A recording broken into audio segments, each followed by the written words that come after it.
आज बनैबा चाउल खीरी अति कम समय केमिति खीरी प्रस्तुति करबा चलन देखिबा। भिडियोटी को प्रथम शेष पर्यंत देखिबे। जदि भिडियोटी भल लागिबो ताले लाइक कमेंट शेयर करबा को टोटली भूलिबेनी। और जदि मो चैनल नुआ अछंती ताले प्लीज मो चैनल को सब्सक्राइब कर देबे। हेलो हाय फ्रेंड्स, नमस्कार, वेलकम टू आवर चैनल। प्रथमे चाउल को टिके दरदरा करी बाटी दवा।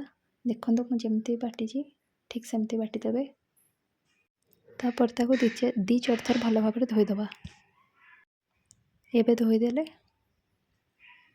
तापर गैस रे दवा प्रेशर गरम हो गला परे पकेबा गोटे चम्मच घी। तापर दे दवा किछि पानी। तापर दे दवा टिके लूण। तापर जो सब चाउल को धोई के रखिथिले ताको सब सेथरे पके दवा। तापर ताको टिके एपट सेपट करी लीड दे दवा। 4-5टा सीटी दे दवा। तापर काजू और किशमिश को घी रे हल्का फ्राए कर दवा। देखंतु एबे हे गला। वर्तमान लीड काढी देखिबा। हमर चाउलटा एकदम परफेक्ट भाबर के फिटी जाइछि। तापर ताको गोटे बड़ जगह को काढी दवा, कहिना सेथरे खीरीटा भल भाबरे गोळे हबनी। हम गोटे बड़ जगह काढी देले।